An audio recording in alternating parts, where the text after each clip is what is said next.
Hello and welcome back to F1 Every Week. My name is Ben Wevel and today I'm going to be running through all of the action from this weekend's Australian Grand Prix. It has been 3 years since we last visited the land down under at the famous Albert Park circuit back in 2019 for the first round of that season, in which Valtteri Bottas took the victory.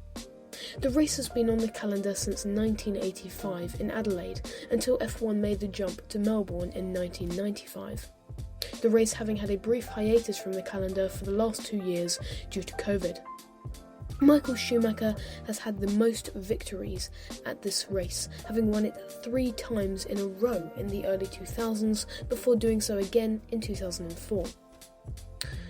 Button and Vettel follow behind with 3 to their name, and McLaren is the most successful team in Australia with 11 victories. F1 has grown exponentially in popularity in recent years thanks to both Drive to Survive as well as the presence of Aussie 8-time F1 race winner Daniel Ricciardo, who is often unlucky at the circuit. Now, without further ado, let's get into episode 52. FP1 on Friday saw Carlos Sainz top the times, just ahead of his Ferrari teammate Charles Leclerc, who had a big moment at Turn 1 before his strong flying lap. The Ferraris clearly a force to be reckoned with already this weekend, the Red Bulls a few tenths behind. But the Ferraris were not the only things sparking intrigue on the track in the first practice session, as the newly widened Turn 3 proved difficult for the drivers to negotiate, as Lewis Hamilton, who qualified on pole last time we came here, Fernando Alonso, Kevin Magnussen, who missed his press duties on Friday due to illness, and Carlos Sainz, all locking up at the reprofiled third turn. Blocking also seems to be an issue in the first practice session, with George Russell complaining multiple times over the radio about being blocked by the Red Bulls, and Guan Yu Zhou blocked by Carlos Sainz at the final corner of the circuit on a flying run. Sebastian Vettel missed the first 2 rounds of the season with COVID, and his first session of the season will be cut short as well, as his Aston Martin lost power and came to a halt on the track. But the main talking point of the session was the German's actions after the incident, as he made off with a Marshall's motorbike after the session had ended, riding it back to the pit, to the delight of the crowd. Unfortunately, Vettel was fined €5,000 for this breach of the sporting regulations. Moving on to FP2, and Leclerc set the pace this time round, with a time of 1:18.9, a new circuit record. Max Verstappen was just behind, the Dutchman having complained about balance issues throughout the session, and Ferrari teammate Carlos Sainz 4 tenths off the pace. Alpine were looking strong in FP2, with 4th and 6th to their name, Checo Perez splitting the 2. Bottas was in 6th, with Norris and Ricciardo split by Gasly to complete the top 10. The only red flag of the session was brought out by 14th place Aston Martin driver Lance Stroll, whose wheel brow flew off near the end of the session. Now on to Saturday morning, which brought news of the FIA's decision to remove one of the 4 DRS zones on the circuit due to safety concerns, the zone between turns 8 and 9 biting the dust before the morning session got going. FP3 saw Lando Norris set the fastest time, that McLaren finally looking a little stronger, this hopefully a promising sign of what is to come for the British team. It was a torrid final practice session for the Aston Martin team, with both drivers having large shunts against the barriers. Sebastian Vettel, who missed out the majority of FP1 and the entirety of FP2 due to car issues, crashing against the tyre wall at turn 10, and Lance Stroll ending FP3 early with his late smash. Blocking was again somewhat of an issue in final practice session, with 5th place Carlos Sainz displeased with Nicholas Latifi's position on the track. It was a tale of 2 halves for the Red Bull duo of Max Verstappen and Sergio Perez, with Checo just over a tenth off the pace in 3rd, whilst teammate Verstappen languished in 7th, after spinning at the second-to-last corner, and again expressing his discomfort with the car. Lewis Hamilton, who finished just behind the Red Bull, had a scary moment with the barriers at turn 11, looking up and just about avoiding damage to his Mercedes. The Brit's teammate Russell also having a less than satisfactory morning, going wide at turn 3 and turn 11 and ending up in 11th place.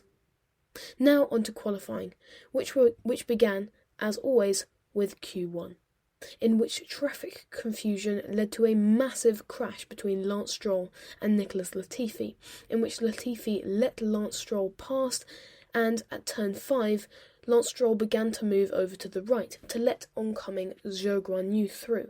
But, unbeknownst to him, Latifi saw this as an opportunity to overtake Lance Stroll once again, this leading to a massive collision between the two, which led to a red flag with 2 minutes to go in the session.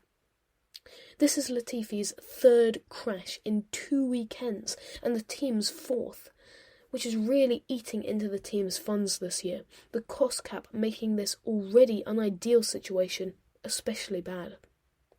So, it was the Red Bulls who set the pace early on, the other side of the timing sheet seeing Albon, who was handed a 3-place grid penalty for his collision with Stroll at the Saudi Arabian Grand Prix last round, Magnussen, Vettel, and the stricken Stroll and Latifi all out of Q2. The second sessions of qualifying saw Red Bull maintaining their lead up top, as Sergio Perez went fastest, followed by both Ferraris.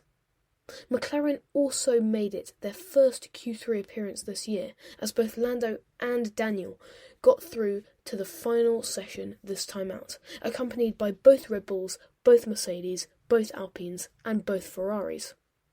Knocked out in Q2 were Gasly, Bottas, Zhou, Schumacher, and Tsunoda.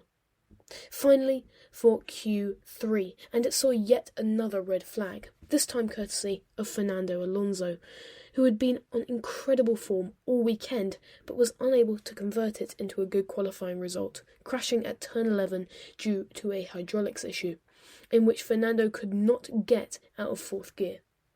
After Verstappen had secured provisional pole, Leclerc hit back, securing his 11th pole position of his career with a sub-118 effort, 2.5 tenths up on his rival, as Perez rounded out the top 3. Norris had an excellent qualifying display in 4th, followed by a great qualifying after the horror show at Saudi Arabia for Mercedes, who finished 5th and 6th respectively, just ahead of Daniel Ricciardo, who secured his best qualifying since Mexico last year. The two Alpines were split by Ferrari's Carlos Sainz, who was not able to put in a proper flying lap due to errors at turn 6.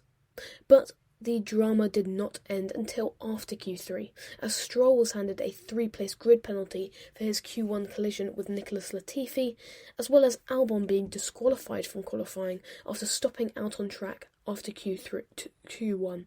Williams accused of a fuel irregularity, the team unable to provide the 1 litre sample of their fuel that the FIA required, so Albon was to start from the back. Now for my driver of qualifying, and today it goes to Lando Norris. The McLaren has hardly got out of the top 10 all season so far, but we got a taste of his pace on Saturday morning, as Norris finished top of the times in the final practice session and converted this into a very promising P4 finish, which he described as akin to a pole in terms of the current performance of that McLaren car. Can he convert this into a podium? Keep listening to find out. Next for my team of qualifying, and I have to hand it to Mercedes, and more specifically to Lewis Hamilton, who came back from the woeful qualifying session of 2 weeks ago to a top 5 finish, just ahead of teammate George Russell. Mercedes may not be in the best position this season, but they're doing a fantastic job of clinging onto the coattails of the frontrunners. Finally, for my struggle of qualifying, and I'm giving it to Valtteri Bottas, who has broken his streak of 103 consecutive races in Q3, dating back to Abu Dhabi 2016. On Saturday, despite having looked on for yet another Q3 appearance in practice, with 10th, 7th and 9th in the early sessions, he was only able to qualify 12th, meaning that he has some work to do on Sunday to make up for his DNF in Saudi Arabia. Charles Leclerc led away on Sunday afternoon in Australia, with Lewis Hamilton moving up 2 places to 3rd, ahead of Sergio Perez, who dropped down to 4th. Carlos Sainz dropped to 14th from 9th in the opening lap, Lando Norris dropping 2 places as well. On lap 2, at turn 10, Sainz's terrible start just got worse, the Spaniard spinning out straight away and being beached in the gravel on the exit, bringing out the virtual safety car. The safety car proper came out on lap 4, as Lance Stroll made the decision to pit early on, coming in for the hard tyre before backtracking a lap later, coming in again for his initial tyres on lap 5. The safety car came in a lap later, Leclerc maintaining his lead. Perez squeezed down the inside of Hamilton at turn 3 of lap 10 for 3rd, before Vettel went through the gravel at turn 11. Latifi was the next to pit on lap 14, as Bottas closed in on Tsunoda, Schumacher pitting a lap later. Bottas made the move work on Tsunoda on lap 16 at turn 1, as Leclerc continued to pull away, with an 8-second gap back to Verstappen now formed. Magnussen was also looking for a move on Tsunoda on lap 16, making a mistake and going off at turn 10 and dropping behind Zhou. Ocon was the next to pit on lap 18, dropping to 17th, before Max Verstappen followed suit a lap later with a 2.9 second pit stop. Verstappen was released amid a battle between Gasly and Alonso, the Spaniard coming out on top and moving up into 8th. Perez pitted a lap later from 2nd, Norris doing the same, falling down to 12th. Ricciardo pitted on lap 22, the Aussie coming out just behind Norris. Hamilton, Leclerc and Bottas all pitted on lap 23, the Ferrari remaining in the lead, and Perez moving on Hamilton just before the safety car came out due to Sebastian Vettel crashing at the exit of turn 4. The racing resumed on lap 27, Leclerc running wide at the final corner, somehow maintaining his lead of the race. Perez managed to breeze past Fernando Alonso on lap 30, moving up into 4th, before Alonso did the same on the start-finish straight. Fernando still yet to pit. Another yet to pit by lap 34 was Kevin Magnussen, who was overtaken by Norris at the first corner. Ricciardo following his teammate a lap later, up to 8th. At turn 11, Sergio Perez made the move on George Russell on lap 37, breezing past the Brit around the outside. On lap 39, Max Verstappen was asked to stop the car from 2nd with a power unit issue at turn 2, that Red Bull powertrain once again failing to provide what Max is looking for as a championship contender. It's now 2 retirements in the first 3 races of the season. What a disastrous start. Alonso and Magnussen, both yet to pit, decided to go into the box behind the virtual safety car on lap 40, before it ended a lap later. Bottas was squeezed onto the gravel at the exit of turn 3 on the 41st lap by Lance Stroll, the Finn requesting the incident to be investigated afterwards. Stroll faced another issue though on lap 43, being handed a 5-second time penalty for weaving on the straights, which would boot him out of the points-paying positions if he did not pit again. Alonso moved on Mick Schumacher at turn 4 on lap 46, within the DRS train that had formed from 9th to 14th, whilst his teammate Magnussen passed 16th place Tsunoda. Gasly finally got past Lance Stroll on lap 50 at turn 1, the Canadian on some very old hard compound tyres. Bottas followed suit in the same place a lap later. Zhou went down the inside of Alonso at turn 1 on lap 53, followed by Kevin Magnussen, whose medium tyres had been graining badly since his first pit stop. The Spaniard pitting once again on lap 55. Gasly lost a place to Valtteri Bottas on the same lap, the Frenchman going wide at the second-to-last corner. Alex Albon finally pitted on the final lap of the race. So, Charles Leclerc was the class of the field on Sunday, claiming his first Grand Slam in Australia with pole, fastest lap, the win, and having led every single lap, coming home to take his 4th F1 victory by 20 seconds and increasing his championship lead to 34 points.